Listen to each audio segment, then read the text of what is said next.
दोस्तों, ज्योतिष में अंधा विश्वास करने वाले सरवना भवन के मालिक पी राजगोपाल अब इस दुनिया में नहीं है, लेकिन आज भी वह डोसा किंग के नाम से मशहूर हैं।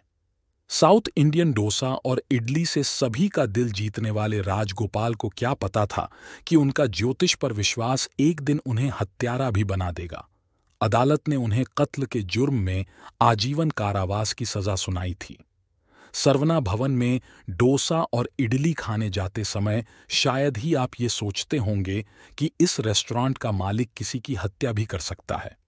सरवना भवन, जिसे भारत से लेकर अमेरिका तक पहचान मिली, इसके खुद के मालिक ने केवल शादी के लिए एक शख्स की निर्मम हत्या कर दी थी। तमिलनाडु के छोटे से गांव तूतीकोरिन से ताल्लुक रखते थे राजगोपाल। उनके पिता प्याज की किसानी करते थे। छोटी सी उम्र में अपने सपने को पूरा करने के लिए राजगोपाल चेन्नई आ गए और किराने की दुकान चलाई। हालांकि जल्द ही उन्होंने रेस्टोरेंट भी खोल लिया। उनके ज्योतिषी ने उन्हें सलाह दी थी कि वह अग्नि से जुड़ा व्यवसाय करें, इसमें उन्हें सफलता मिलेगी। 1981 में उन्होंने अपना बिजनेस शुरू किया। उन्होंने महज ₹1 में लोगों को पौष्टिक भोजन दिया। हालांकि शुरुआती कुछ महीनों में राजगोपाल को काफी नुकसान झेलना पड़ा, लेकिन जल्द ही उनका रेस्टोरेंट मशहूर हो गया, जो आज सरवना भवन के नाम से जाना जाता है। धीरे धीरे उनका बिजनेस आसमान की ऊंचाई छूने लगा और उन्होंने कई अन्य आउटलेट भी खोले, जो पूरे देश में फैलने लगा।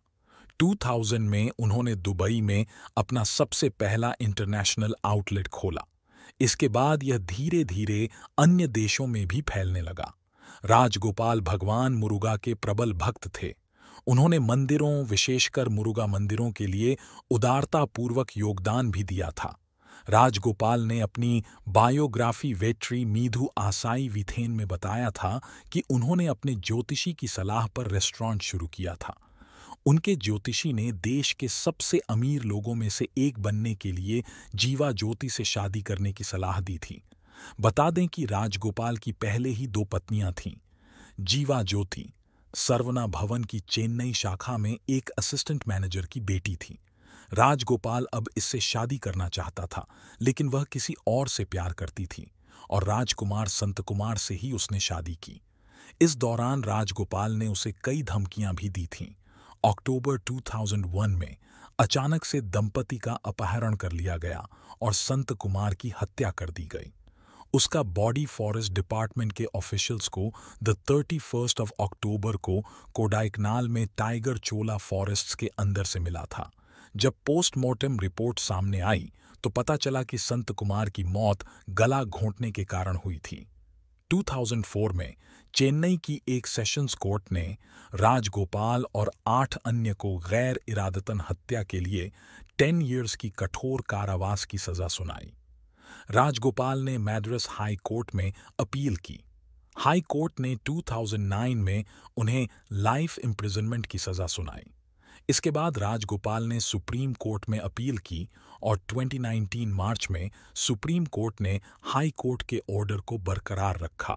हालांकि राजगोपाल ने अपने खराब हेल्थ का हवाला देते हुए सरेंडर के लिए और समय की मांग की थी, लेकिन सुप्रीम कोर्ट ने उनकी याचिका रिजेक्ट कर दी।